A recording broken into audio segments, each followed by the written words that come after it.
الحمد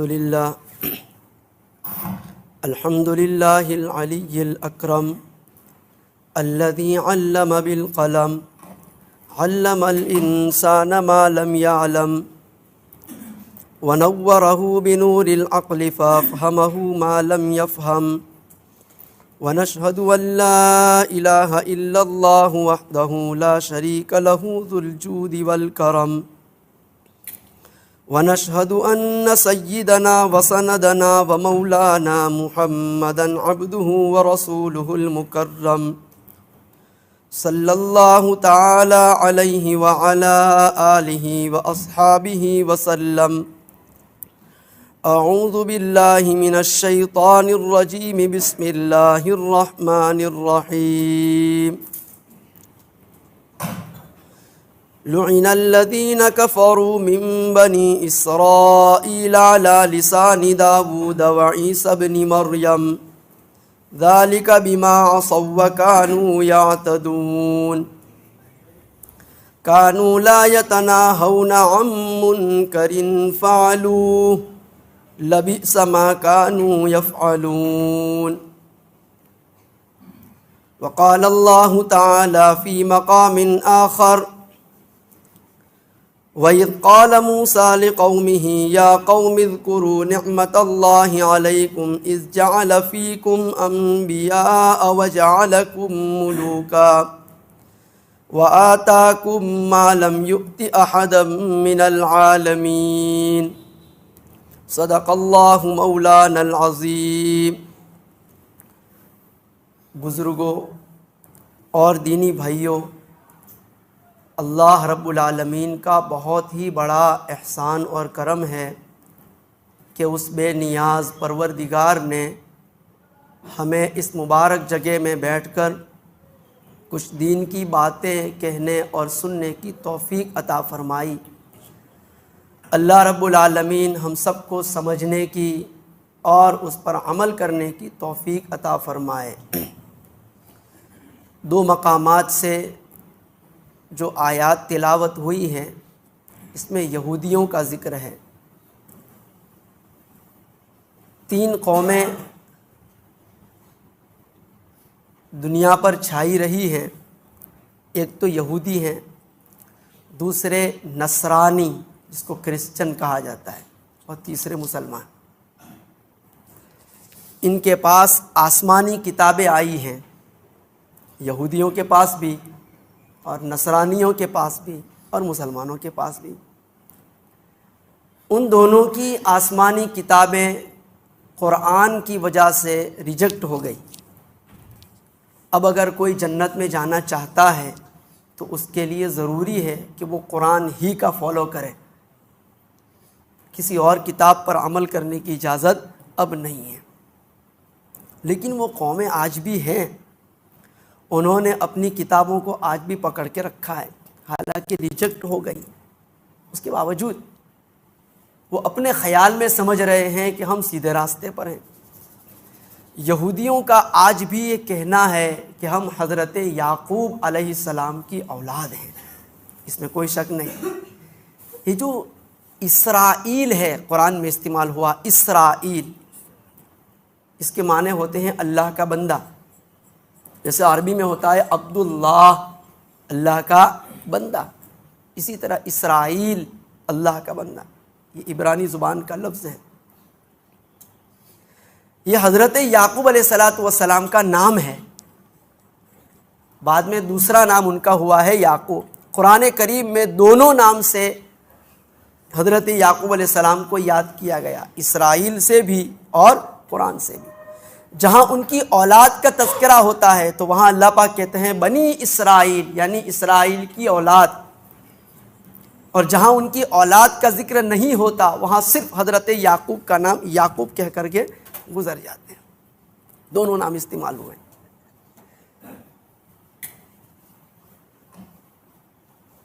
حضرت یعقوب علیہ السلام حضرت اسحاق علیہ السلام کے بیٹے ہیں، اور حضرت اسحاق علیہ السلام حضرت ابراہیم علیہ السلام کے بیٹے ہیں. یہ سب انبیاء کی اولادیں ہیں. حضرت ابراہیم علیہ السلام کے 2 بیٹے تھے، ایک کا نام تھا حضرت اسحاق اور دوسرے کا نام تھا حضرت اسماعیل۔ حضرت اسماعیل علیہ السلام کی اولاد سے حضور اکرم صلی اللہ علیہ وسلم تشریف لائے، اور حضرت اسحاق علیہ السلام کی اولاد سے حضرت عیسیٰ علیہ السلام تک جتنے پیغمبر آئے ہیں وہ سارے حضرت اسحاق کی اولاد سے آئے ہیں۔ کئی ہزار انبیاء اس میں پڑھتے ہیں، بیچ میں کئیوں کا تو نام آیا ہے، حضرت داؤد، حضرت سلیمان، حضرت موسیٰ، حضرت عیسیٰ، بڑے بڑے پیغمبروں کا نام بھی۔ ان کو انبیاء بنی اسرائیل کہا جاتا ہے، یعنی اسرائیل کی اولاد کی طرف ان کی رہنمائی کے لیے جن کو اللہ نے نبی بنایا ان انبیاء کو کہا جاتا ہے۔ تو ان لوگوں کا آج بھی یہ کہنا ہے کہ ہم پیغمبر کی اولاد ہیں۔ اچھا، یہ لوگ کہاں رہتے تھے؟ یہ فلسطین میں رہتے تھے، جہاں آج مسجد اقصی موجود ہے، اور اس کے ارد گرد دور دراز تک کا علاقہ یہ پورا فلسطین کا ایریا کہا جاتا ہے۔ ان لوگوں نے اللہ کی نعمتوں کی بڑی ناقدری کی، اللہ کے نبیوں کو بہت ستایا، بہت پریشان کیا۔ انبیاء کی اولاد میں پیدا ہو جانا یہ بہت بڑی نعمت ہے۔ ہم مسلمان کے گھرانے میں پیدا ہوئے اللہ کا احسان مانتے ہیں۔ ہم حضور اکرم صلی اللہ علیہ وسلم کی امت میں پیدا ہوئے، اس پہ بھی ہم اللہ کا احسان مانتے ہیں۔ لیکن نبی کی اولاد میں سے ہونا یہ اور بڑا شرف ہے۔ لیکن اللہ کے یہاں نعمت کی قدردانی بڑی اہمیت رکھتی ہے۔ فرماتے ہیں فَإِن تَشْكُرُوا يَرْضَهُ لَكُمْ، اگر تم شکر گزاری کرو گے تو اللہ راضی ہو جائے گا تم سے۔ وَإِن تَكْفُرُوا فَإِنَّ اللَّهَ غَنِيٌّ عَنْكُمْ، اور اگر ناشکری کرو گے تو اللہ کو تمہاری کوئی ضرورت نہیں ہے۔ اللہ تعالیٰ بے نیاز ہے۔ پوری دنیا بھی اگر نافرمانی پر اتر آئے تو اللہ تعالیٰ کی ربوبیت میں کوئی فرق آنے والا نہیں ہے۔ تو بھلائی اس میں ہے کہ بندہ شکر گزاری کرتا رہے۔ اللہ پاک نے ان کو نبیوں کی اولاد میں پیدا کیا، اور صرف نبی نہیں، حضرت یعقوب علیہ السلام کے 12 بیٹے تھے، حضرت یوسف علیہ السلام، بنیامین، ان کا تو مشہور تذکرہ ہے، دوسرے بھائیوں کا نام نہیں آیا ہے۔ لیکن یہ سارے کے سارے جن کا پورا قصہ بیان کیا گیا ہے قرآن کریم کے اندر، یہ حضرت یوسف علیہ السلام کے واسطے سے مصر میں آ گئے تھے، ملک شام سے چل کر، فلسطین سے چل کر مصر میں آ گئے تھے، اور وہیں پر رہنے لگے۔ ان لوگوں کی اولاد میں اللہ پاک نے بڑے بڑے بادشاہ بھی پیدا کیے۔ ان کے بڑے پیغمبر جن کو کتاب بھی دی گئی ان کا نام ہے حضرت موسیٰ علیہ السلام۔ خاص طور پر موسیٰ علیہ السلام کو بھی ان لوگوں نے بہت پریشان کیا۔ ایک موقع کے اوپر حضرت موسیٰ علیہ السلام نے کہا، اذ قال موسیٰ لقومہ اذکروا نعمت اللہ علیکم اذ جعل فیکم انبیاء وجعلکم ملوکا۔ موسیٰ علیہ السلام فرمانے لگے کہ اے لوگو، اے میری قوم کے لوگو، یہ بنی اسرائیل ہیں، حضرت یعقوب کی اولاد، ان کو کہا جا رہا ہے کہ تم اللہ کی نعمتوں کو یاد کرو، اس کا شکریہ ادا کیا کرو کہ اللہ پاک نے تمہاری اولاد میں بھی انبیاء پیدا کیے ہیں اور بادشاہ بھی پیدا کیے، بڑے بڑے بادشاہ، ایک کے بعد ایک حکومت پر آتا چلا گیا، مصر کی حکومت کے اوپر ایک کے بعد ایک، لیکن وہ ناقدری کرتے چلے گئے۔ آگے کہتے ہیں وَآتَاكُمْ مَا لَمْ يُؤْتِ أَحَدًا مِّنَ الْعَالَمِينَ، تم کو اللہ نے ایسی ایسی نعمتیں دی کہ جو دنیا میں کسی کو نہیں ملی، لہذا شکر ادا کرو۔ لیکن ناشکری بہت زیادہ کی۔ میں ایک واقعہ بیان کرتا ہوں ناشکری کا، تو بہت ساری ہیں۔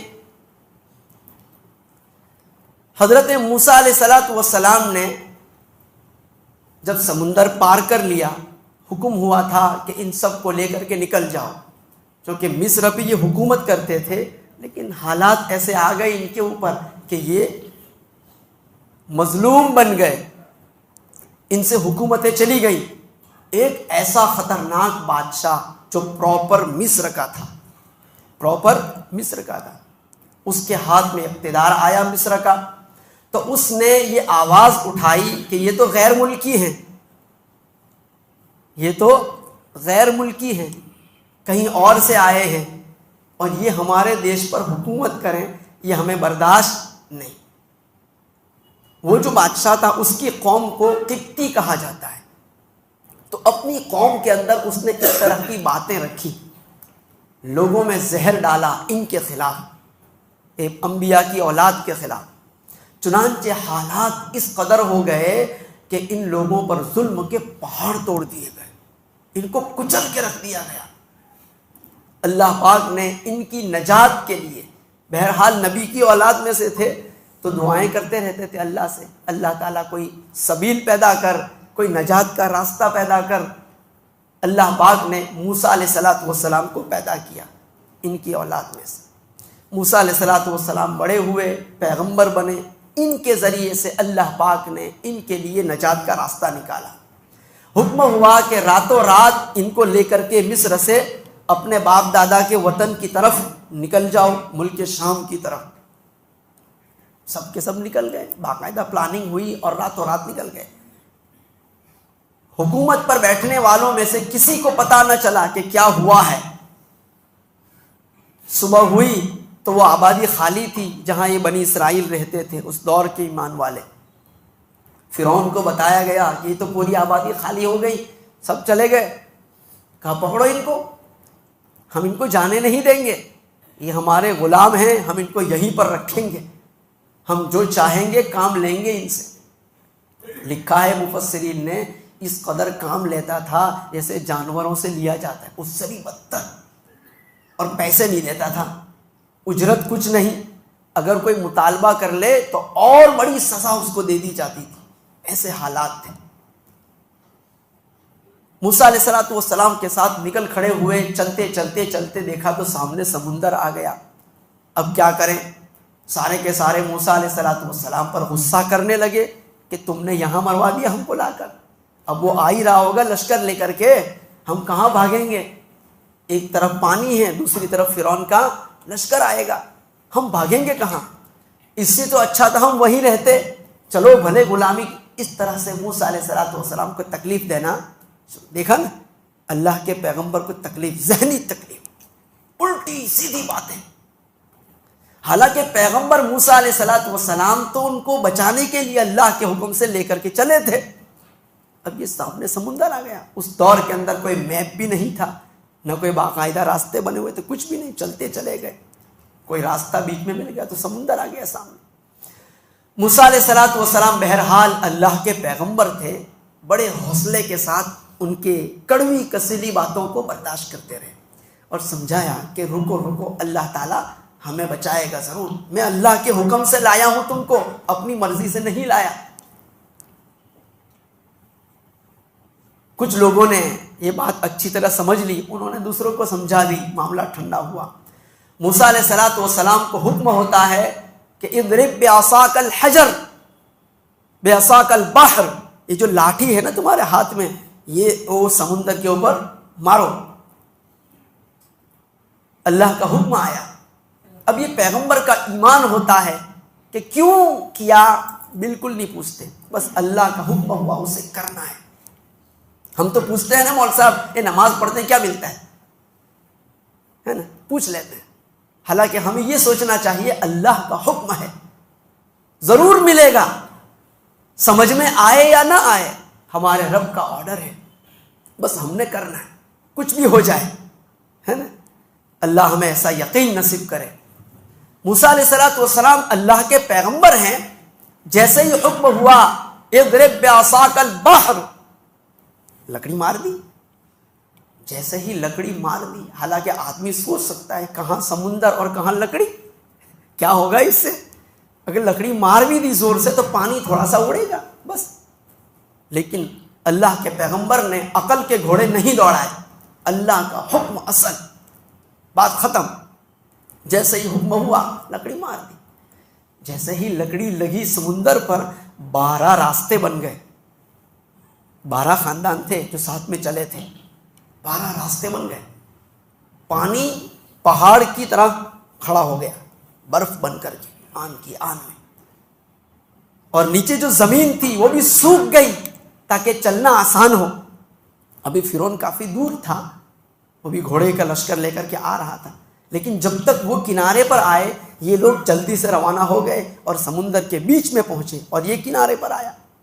یہ چلتے چلے گئے یہاں تک کہ پار ہو گئے۔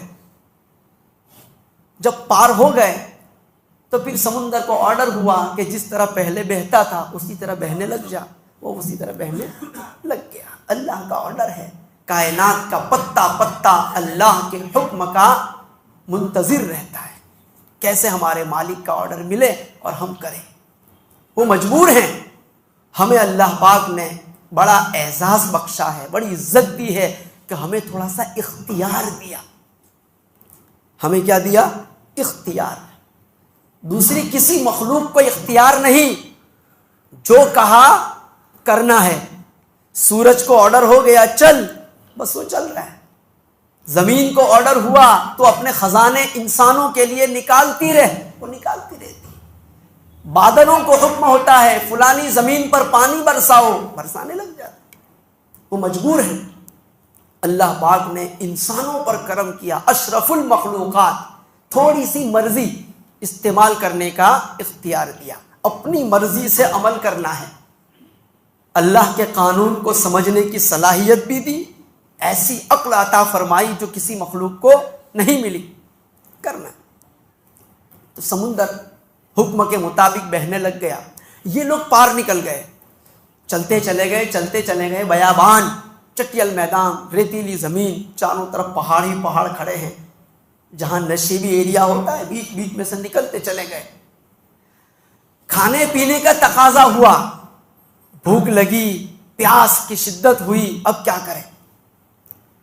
پھر پیغمبر موسیٰ علیہ الصلوۃ والسلام کے پاس آئے ہیں ان کے بڑے بڑے لوگ، کہا کہ اے پیغمبر، ہم تو آپ کے کہنے کی وجہ سے تمہارے ساتھ آئے ہیں، کچھ پانی کا انتظام ہو جائے، کچھ کھانے کا انتظام ہو جائے۔ یہاں کوئی ہوٹل بھی نہیں ہے کہ ہم کھا لیں، درخت کے پتے کب تک کھائیں گے؟ کچھ انتظام ہو جائے۔ اللہ کے پیغمبر کو کیا کرنا تھا؟ بس ہاتھ اٹھا دیے۔ پیغمبر کا سب سے بڑا کمال یہ ہوتا ہے کہ وہ اللہ کے آگے سب سے زیادہ جھکنے والا ہوتا ہے، اس یقین کے ساتھ جھکتا ہے کہ جس کی کوئی انتہا نہیں۔ ہمارے جھکنے میں پھر بھی کمی رہ جاتی ہے نا؟ ہم ظاہر میں تو ماتھا ٹیک دیتے ہیں، ناک بھی رگڑ دیں گے، لیکن دماغ تو پھر بھی تکبر سے بھرا ہوا ہے۔ اگر مسلمان نہ ہوتا تو میں آتا ہی نہیں آپ، ایسی باتیں دماغ میں چلتی، پتہ نہیں کیوں مسلمان بن گیا۔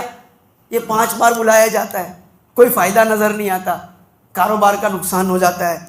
اچھے خاصے کسٹمر کھڑے تھے اور یہ مؤذن صاحب نے اذان دے کر کے بلا دیا، ہمارے ذہن میں یہ چلتا رہتا ہے۔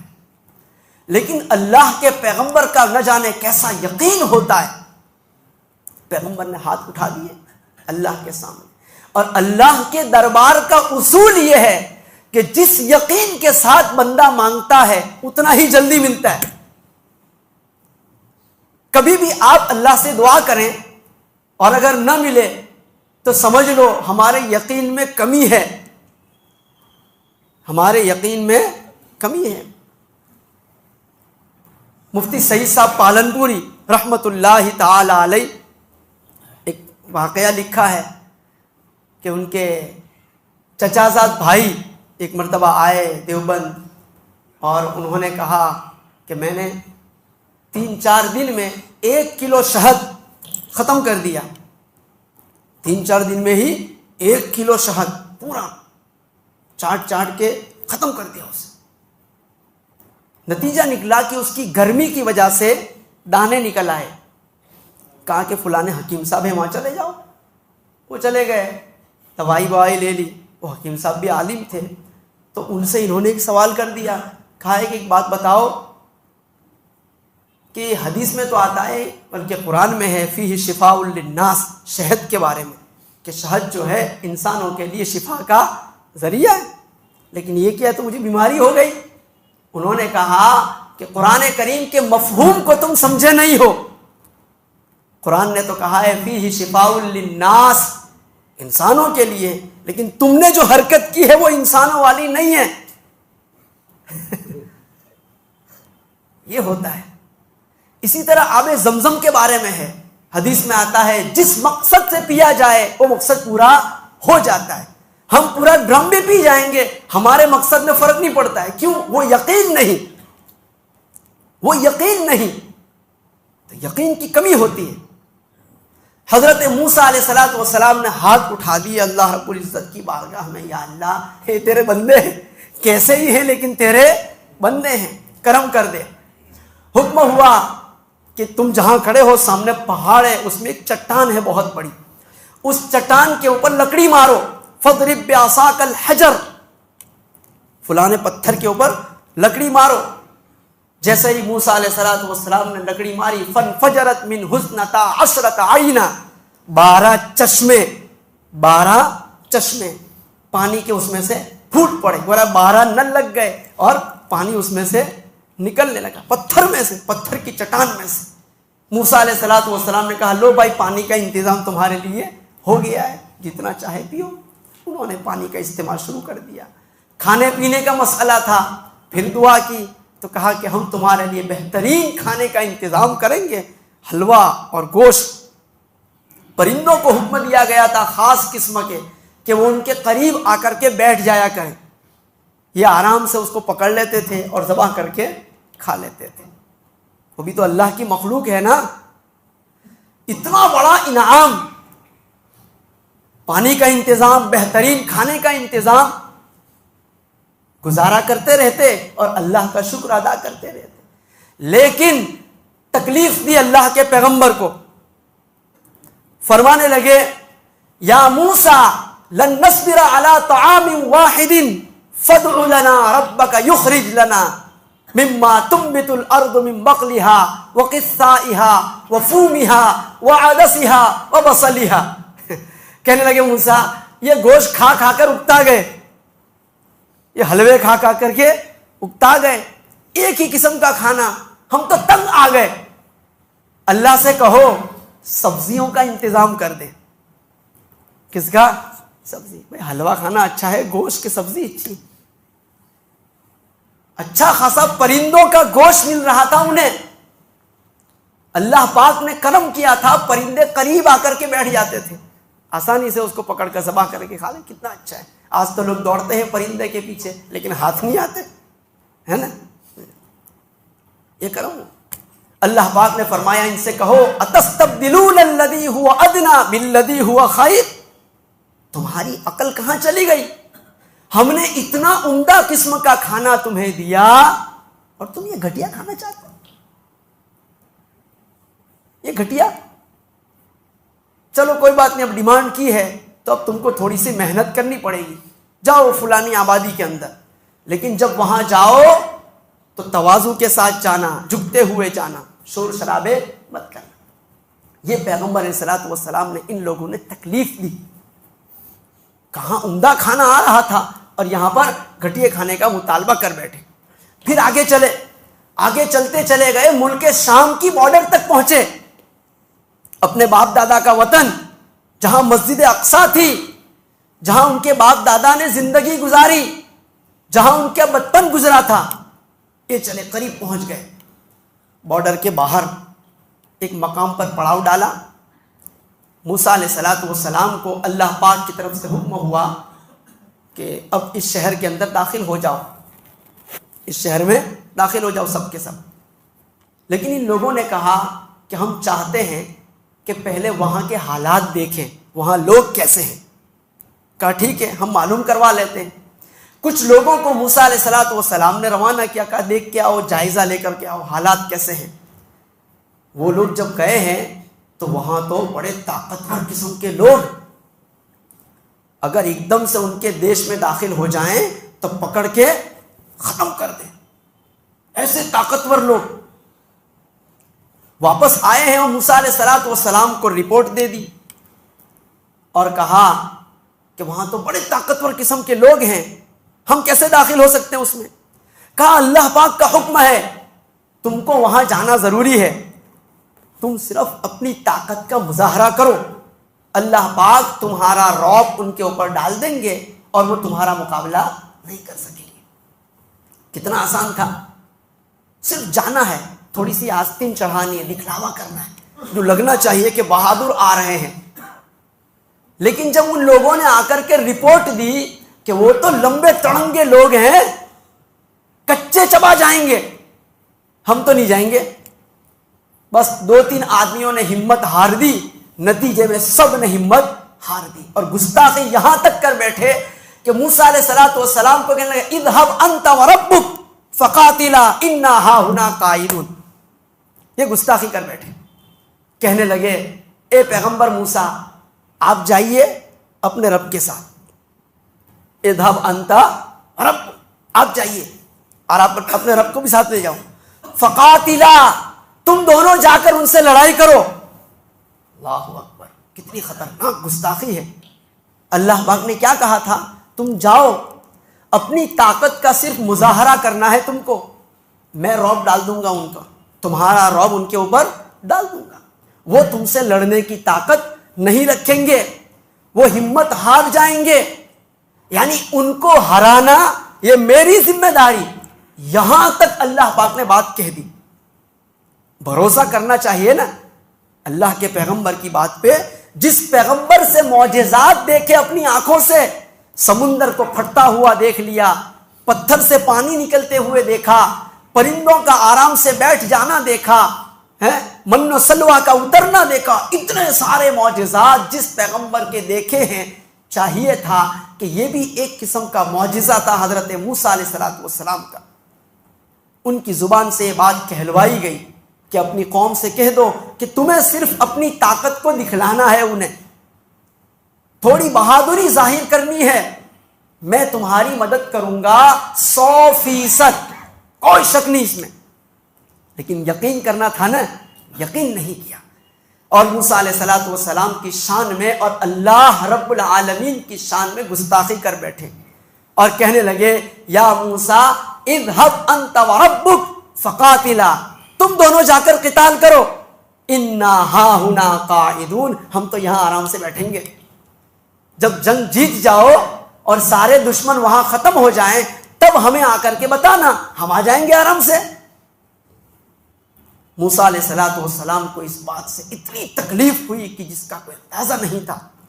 پیغمبر موسیٰ علیہ السلام نے اللہ سے شکایت کر دی، کہا کہ یہ کیسے لوگ ہیں، اب میں ان کے ساتھ زیادہ دیر رہنا نہیں چاہتا، بس تو مجھے ان سے الگ کر۔ کتنی تکلیف پہنچی ہوگی اللہ کے پیغمبر کو، تھے تو انبیاء کی اولاد، انبیاء کی نسل سے تھے، خون تو نبیوں کا تھا ان کی رگوں میں، لیکن اللہ نے جو نعمتیں دی ان نعمتوں کی قدر نہیں کی۔ نتیجہ کیا نکلا؟ فرماتے ہیں لعن الذین کفروا من بنی اسرائیل علی لسان داؤد و عیسی ابن مریم، ان لوگوں پر ہم نے لعنت کر دی۔ یہی لوگ جب آگے بڑھے ہیں تو ان کی زندگیوں میں، ان کی اولاد کی زندگیوں میں حضرت داؤد علیہ السلام کا زمانہ آیا، پھر اور آگے بڑھے تو حضرت عیسیٰ علیہ السلام کا زمانہ آیا۔ ان دونوں پیغمبروں کی زبان سے اللہ پاک نے ان پر لعنت کروا دی۔ لعنت تو جانتے ہیں نا، اللہ کی رحمت سے دور ہو جانا۔ اللہ اپنی رحمت سے جس کو محروم کر دیں وہ کہا جاتا ہے لعنتی ہے یہ شخص۔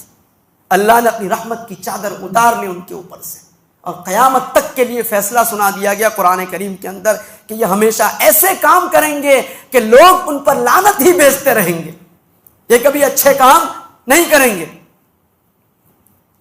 یہ سلسلہ آج تک چلتا چلا آ رہا ہے۔ حضرت عیسیٰ علیہ السلام کے خلاف بھی ان لوگوں نے سازش رچی، اللہ کے پیغمبر کو قتل کرنے کا منصوبہ بنایا۔ یہ تو اللہ کا کرم ہوا کہ اللہ نے اپنے پیغمبر کو زندہ آسمانوں پر اٹھا لیا، انہوں نے اپنی طرف سے کوئی کمی نہیں چھوڑی۔ رسول اکرم صلی اللہ علیہ وسلم جب مدینہ منورہ تشریف لے گئے وہاں بھی یہ موجود تھے، یہودی لوگ اللہ کے پیغمبر کی شان میں بڑی گستاخی کی. یہ جب آتے تھے کبھی کبھی پیغمبر کی بارگاہ میں تو آ کر کے کہتے تھے السلام علیکم.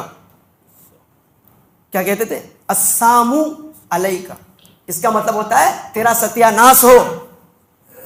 ایک ہوتا ہے السلام علیکم، ایک تو یہ ہے تم پر اللہ کی سلامتی ہو، اور ایک لفظ ہے السلام علیکم، اس کا مطلب ہوتا ہے تم پر اللہ کی لعنت ہو، تم ہلاک ہو جاؤ. یہ کس کو کہتے تھے؟ امام الانبیاء صلی اللہ علیہ وسلم کو آ کر کے کہتے تھے. اللہ پاک نے اس کا مطلب بتایا یہ آپ کی شان میں گستاخی کر رہے ہیں. لیکن بظاہر مسلمان بن کے آتے تھے، سر پہ ٹوپی بھی ہوتی تھی، داڑھی بھی ہوتی تھی، سب کچھ ہوتا تھا، صحابہ اکرام کی طرح بالکل وہ آتے تھے اور اس طرح سے گستاخیاں کرتے تھے. فرمایا گیا ان کو جواب دو علیکم. کیا کہہ دو؟ علیکم. یعنی جو گالی تم نے مجھے دی ہے، جو بددعا تم نے مجھے دی ہے، وہ تمہارے اوپر ہو. علیکم. بس اتنا ہی کہہ دیا جاتا تھا.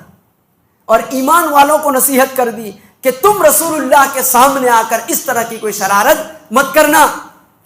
جب بھی امام الانبیاء کے سامنے آؤ صاف صاف لفظوں میں کہو السلام علیکم. وہ زبان کو دبا کر بولتے تھے السلام علیکم. تم کہو السلام علیکم. تو یہ اس طرح سے گستاخیاں کرتے کرتے کرتے کرتے ملعون ہو چکے ہیں، یہ اللہ کی رحمت سے محروم ہو چکے ہیں. ان میں سے بہت کم لوگ ایسے ہوتے ہیں کہ جن کو ایمان کی توفیق ملتی ہے. ان میں سے بہت کم لوگ ایسے ہوتے ہیں کہ جو کوئی اچھا کام کر گزرتے ہیں جس سے انسانیت کو فائدہ ہو.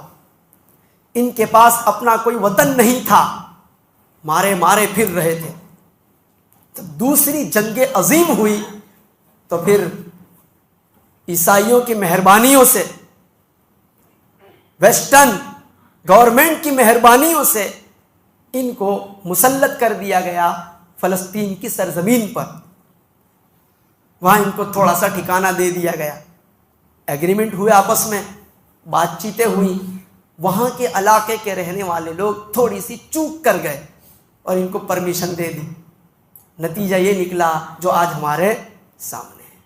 اس قدر ظلم کہ کبھی پھر انسان ایسوں کے لیے دعائیں نہیں کر سکتا ہے، بد دعا کے سوا کچھ نہیں نکلتا ان کے لیے. معصوم بچے. بھائی لڑائی کا اصول یہ ہے جو آپ کے ساتھ لڑے آپ اس کے ساتھ لڑو. یہ بہادری ہے. بہادری کس کو کہتے ہیں؟ جو آپ کے ساتھ لڑے آپ اس کے ساتھ لڑو. بس جس نے آپ کا نقصان پہنچایا ہے آپ اس کا نقصان کرو. لیکن بزدلی یہ ہے کہ نقصان تو آپ کا کسی نے کیا اور آپ کسی اور کو اس کی سزا دو. یہ اللہ پاک کو پسند نہیں ہے. حضرت یوسف علیہ السلام جب بادشاہ بن گئے تو یہی بھائی جنہوں نے یوسف علیہ السلام کو کنویں میں ڈالا تھا یہ پہنچے ہیں ان کے دربار میں اناج غلہ لینے کے لیے. بنیامین کے سامان میں کٹورا رکھ دیا گیا تھا اور یوسف علیہ السلام کو بتلایا گیا کہ آپ کا چاندی کا کٹورا غائب ہو چکا ہے. کارندوں نے کہا ہمیں شک ہے کہ جو لوگ آئے ہوئے ہیں مہربان جو آپ کے شاہی خاندان میں رکے ہوئے تھے انہوں نے ہی لیا ہے. یوسف علیہ السلام نے کہا کہ تلاشی لو. چنانچہ تلاشی لی گئی تو بنیامین کے سامان میں سے کٹورا نکل آیا. کہا کہ اب تم کو سزا بھگتنی پڑے گی. وہ سزا یہ ہے کہ ہم اس بچے کو یہاں روک لیں گے، تم جاؤ اکیلے. یہ کہنے لگے ایسا کرو اس بچے کا باپ بہت بوڑھا ہو چکا ہے، ایک بچہ اس کا آلریڈی غائب ہو چکا ہے، رو رو کر پریشان ہے. اب اس کو بھی ہم نہیں لے گئے تو بات بہت بگڑ جائے گی، ہم میں سے کسی کو اس کی جگہ پر رکھ لو. یوسف علیہ السلام نے فرمایا معاذ اللہ، یہ نہیں ہو سکتا ہے. جرم جو کرے گا سزا بھی اسی کو بھگتنی ہوگی. یہ ہے اسلام کا قانون. جو جرم کرے وہی سزا بھگتے. یہی وجہ ہے رحمت عالم صلی اللہ علیہ وسلم نے جب جنگیں لڑی ہیں ان جنگوں میں انصاف کا دامن نہیں چھوڑا. غزوہ احد کے موقع پر عورت آ گئی سامنے، ایک صحابی کی تلوار کی زد میں تھی، ہندا بالکل تلوار کی زد میں تھی، اور وہ عورت بھی بہت شریر تھی. مسلمانوں کو نقصان پہنچانے والی، لیکن جیسے ہی وہ سامنے آئی اس صحابی نے اپنی تلوار روک لی، کہا عورت کے اوپر ہماری تلوار نہیں چلتی ہے۔ یہ ہے اسلام کی جنگیں۔ مسلمانوں نے جتنی جنگیں لڑی ہیں اس کے اندر کبھی بھی انصاف کا دامن نہیں چھوڑا ہے۔ تو انصاف یہی ہے کہ جس کے ساتھ آپ کا مقابلہ ہو آپ بھی اسی کے ساتھ مقابلہ کریں، لیکن جو کچھ ہو رہا ہے وہ بالکل انصاف کے خلاف ہیں۔ ہمیں بس حق والوں کے ساتھ رہنا ہے اور ان کے حق میں دعائیں کرنی۔ دعائیں اکیلے اکیلے بھی کر سکتے ہیں، اور فجر کی نماز میں بھی ہوتی ہے دعا، جس کو قنوت نازلہ کہا جاتا ہے۔ ہو رہی شروع، ماشاءاللہ ہر جگہ شروع ہو جائے الحمدللہ۔ یہ رسول اللہ صلی اللہ علیہ وسلم کی سنت ہے۔ آپ علیہ الصلوۃ والسلام کے 70 صحابہ جب شہید ہو گئے تھے بیر معونہ کے اوپر، جو سب کے سب قرآن کے قاری تھے، اسلام کی دعوت اور تبلیغ کے مشن پر ان کو روانہ کیا گیا تھا ایک خاص قبیلے کی طرف۔ ان کی طرف سے ڈیمانڈ ہوئی تھی، ایک سفیر آیا تھا، اللہ کے رسول سے کہا تھا کہ آپ اپنے عالموں کو بھیجیے، میں ان کو لے جاتا ہوں، ہمارے علاقے میں جا کر وہ دین کی دعوت دیں گے، لوگ ایمان قبول کرنا چاہتے ہیں۔